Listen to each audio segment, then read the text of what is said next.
Do you know why group projects feel confusing, frustrating, and even unfair when you study abroad? Good day, my wonderful and successful international students. I am very happy to be here with you today. Before we jump in, let me remind you who I am and why I make these videos just for you. This channel is for international students from all around the world. Students who want to understand the rules that no one usually explains. They don't explain this to you in classes, not in daily life, and not in your future career sometimes when you're studying abroad or when you're planning to stay abroad. Welcome to our channel, The Successful International Student. My name is Ada Sandoval, and I have been a business instructor for international students for over 10 years. I am very passionate about helping you, international students, truly thrive abroad and not only just survive. I have lived this journey myself, and since 2010, I have mentored over 2,000 international students. So, if you have ever thought, I wish someone had explained this to me earlier, let me tell you that you are in the right place. Now, make sure to subscribe so you don't miss any of our episodes, okay? Very good. Today we're talking about group projects, and I want to go straight to the reality of this huge challenge because I know that you have probably lived this. You're placed in a group when you're studying abroad. You are studying with international students just like you. Yes, people from all around the world. And usually the conversation starts. People are either speaking fast in your team. People are maybe interrupting in your team. Maybe some other students are overlapping one after the other. Some start joking. Decisions start happening quickly in these teams. And sometimes it is not just the speed of how quickly people are talking, but also the rhythm, the tone, the jokes. There are things that maybe you're not understanding very clearly. So there is not a very clear entry point for you to speak, to start participating maybe in this group project or in this team project. And you're still processing all the information. So what a lot of the students usually do, they stay quiet. And because you're quiet, you end up agreeing with everything that the rest of the students are just agreeing on. And you just say, yes, I agree, whatever you say, we'll do that. But then later you start thinking, wait a minute, I had something valuable to share. Why didn't I say it? And at the same time, something else happens when we work in teams. And many reasons why working in teams when we study abroad is so challenging. The group sometimes just divides the work. Everybody takes a section of the work. You go home and you start thinking, wait a minute, this feels disconnected. I'm doing one section, another person is doing another section. And at the end, when we put all the work together, guess what happens? Different ideas, different styles, no clear direction in this group project. And you start thinking, this really doesn't feel like teamwork. And here is the key insight. In many classrooms around the world, the expectation is not just to divide the tasks or to divide the pages or to divide the chapters. It is to actually think together, for the members of a team to get together, to discuss ideas together, to challenge ideas, to talk about what person thinks, what other person thinks, how they maybe relate their ideas, and then build one clear result together as a team. But not everyone arrives with that same expectation when you start working in teams. And that's why it's so challenging and confusing to start working in teams when you're studying abroad. So, what you're experiencing is not a lack of ability. It's just a mismatch of expectations. And of course, this is going to create a lot of frustration in all sides. Trust me, everybody feels frustrated. Not only you. So today, I'm going to help you understand why it is so challenging to work in teams when we are international students And more importantly, I'm going to give you some ideas and some strategies that are going to help you fix this challenge, fix these obstacles, okay? So let's go a little bit deeper, because most people think that the problem is language, right? Because we're all speaking English perhaps as our second language. And yes, I have to tell you this. Language plays a very important role. But the real issue is cultural differences and psychological differences, because we're all coming from so many different cultures. That's where everything begins. So, in some systems, students are trained to speak quickly, share ideas immediately, and show confidence through quick participation, right? But in some other cultures, students are trained to listen quietly, to reflect, and speak when their ideas are fully formed, not before. Now, neither of these ways of working in a team is wrong. They're just different. But then guess what happens? When these different styles meet, well, there is friction. Why? Because one person thinks, why is no one speaking? And maybe the other one is thinking, why is everybody interrupting and talking? And so this is where the problem begins. Now, add to this the processing time that we require to actually have a deep discussion in a team. We cannot all process information equally or at the same time. When we are working in a second language, which in this case is English for all of us, your brain is going to need a few extra seconds to process information. But sometimes in fast conversations, those seconds don't exist. Those seconds disappear. And so silence happens. And then you start getting anxious because everybody's sharing and you're just starting to put your ideas together, right? And silence gets misunderstood most of the time. And then comes the fear of saying something that may be wrong. So instead of taking the risk, you stay quiet. Now, listen carefully. You are not necessarily bad at teamwork. You're learning new ways of working in a team. You're navigating a new system, a system with rules that no one explained to you, because this is a conversation I have with all my students here in Canada. No one explains to students what is happening. And because no one explains this, they usually go through all their semesters confused, angry, upset at each other, instead of learning how to work collaboratively. So we need to learn to fix this. Let me tell you why. In countries, Western countries like the UK, Australia, Canada, or the US, if you're planning to stay in these countries, you're going to be expected to be able to work with people from different cultures. So in work environments, this is a skill.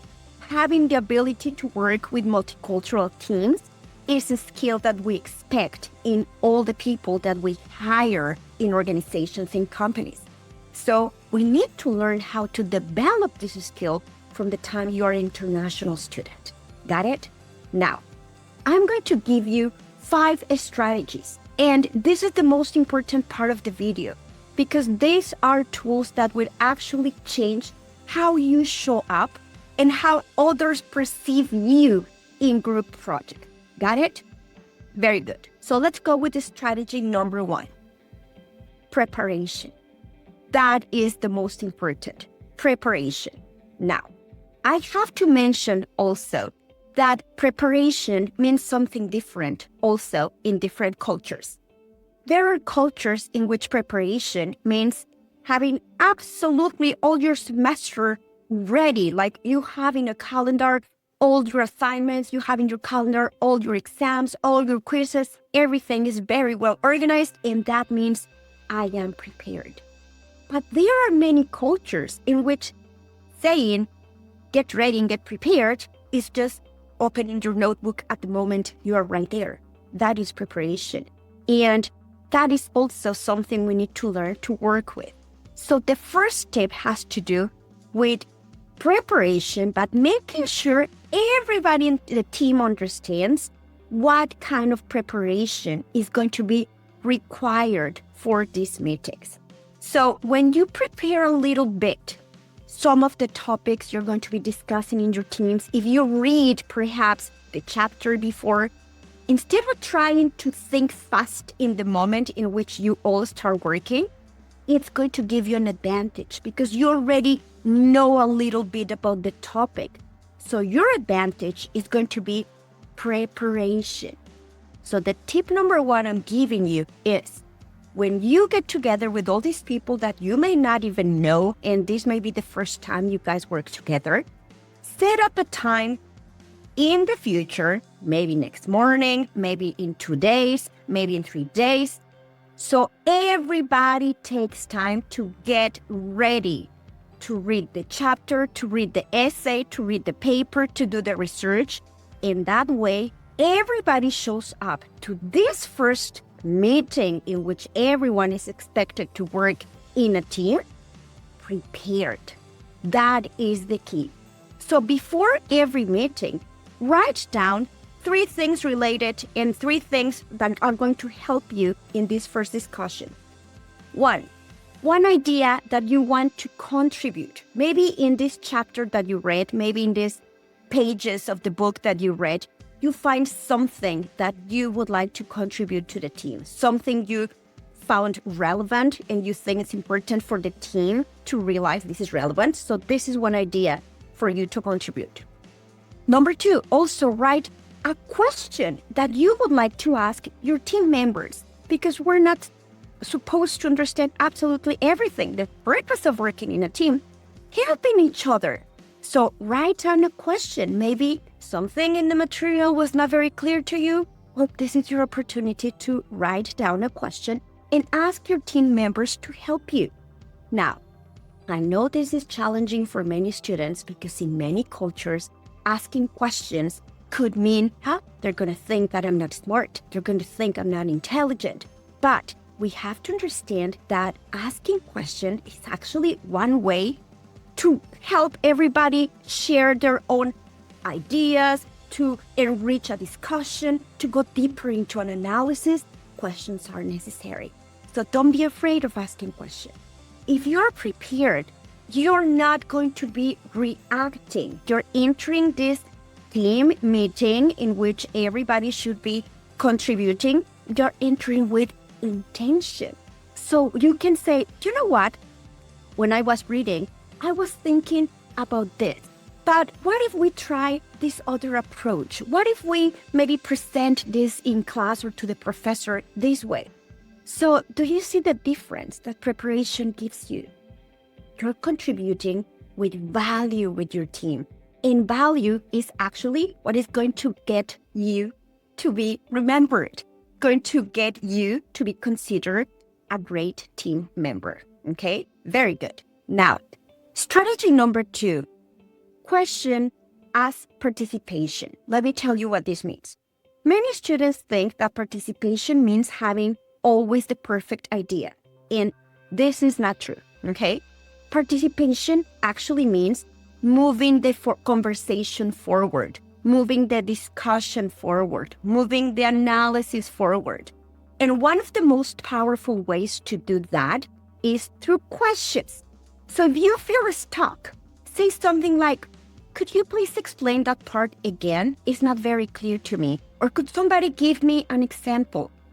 How did we decide in this direction? Maybe this approach that we're taking may be a little confusing. Or what do you think, guys, about this other alternative? And usually a strong question is going to do 3 things. It shows, number 1, that you're engaged, that you are really interested into this team activity, into this team project. It clarifies also maybe the direction that the team is going to decide to go with. And it positions you as someone who's thinking strategically for the team. Now, many times the person who is going to be asking the best question becomes the most respected voice within the group and within the team. So don't be afraid to ask questions. Strategy number 3. a written contribution.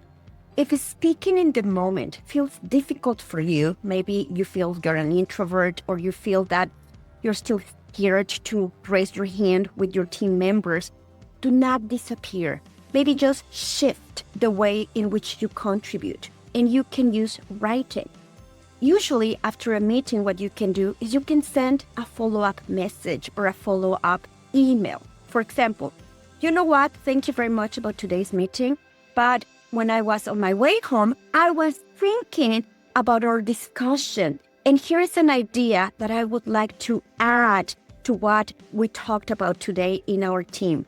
So maybe writing your contribution, writing your idea, sending an email, this doesn't feel as threatening as raising your hand with the whole team members, and sometimes that is easier for some students. Or sometimes another thing you can do is during virtual meetings, you can use the chat. If you don't feel very comfortable participating in a virtual meeting, you can use the chat. Why? Because this gives you the time to organize your thoughts, right?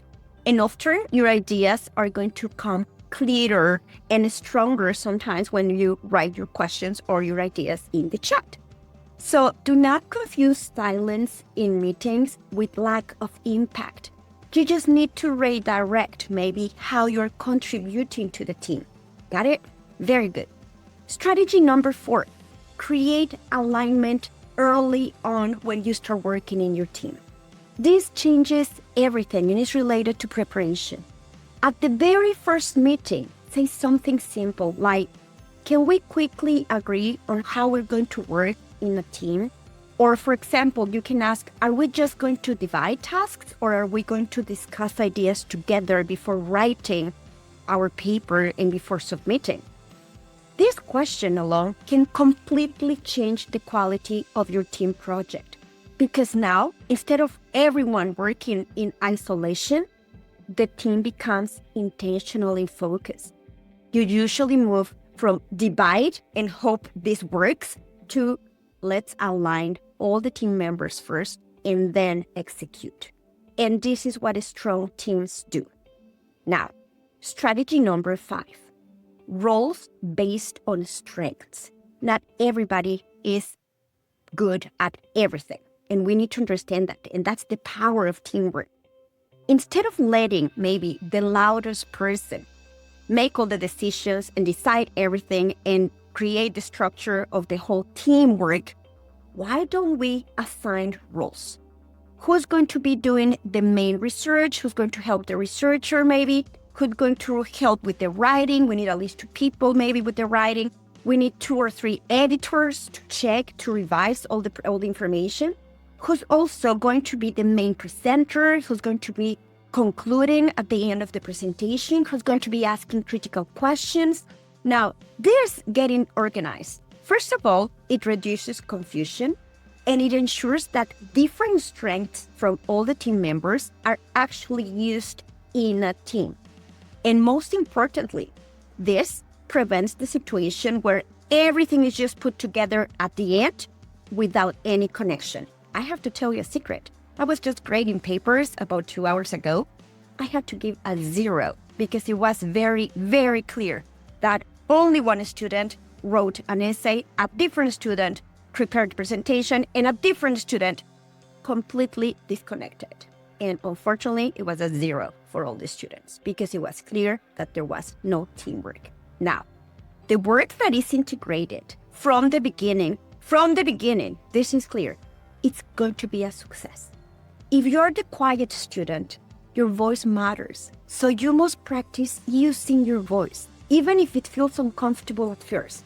But also, let me now talk to my other students. If you're the fast speaker, if you're the leader, if you're the one who wants to make your ideas matter, that is fine and that is great and that is wonderful. But you must learn to create space and respect silence so you can give opportunities to all the other students to also participate. Because leadership, remember, is not just about speaking more. Leadership is about including others. So real teamwork is not about everyone thinking the same way. It's about building something better because people think differently. And when we put all these ideas together, we can create magic. So here's my challenge for you this week. Try just one strategy. In the next week, whenever you have a team assignment, a team presentation, team preparation, focus in one strategy. Prepare an idea for your team, ask a question, or start the alignment conversation in your group. And then come back and tell me in the comments what happened. I promise things are going to get better when you start getting organized and when you start getting prepared. Now, remember, I read every comment, and your experiences, I am sure, are going to help other students who are maybe going through the same struggle that you're going through right now. So, thank you. If this video helped you, please give it a thumbs up. Share it with someone who may need to know how to improve their teamwork, how to work better in teams, and make sure to subscribe so you don't miss any of our next episodes. Now, remember what I tell you every single episode and in every single video. This experience that you're going through is not only about studying abroad, it's about thriving abroad. Now, you know that I believe in you. You've got this, and I will see you in our next episode. Ciao!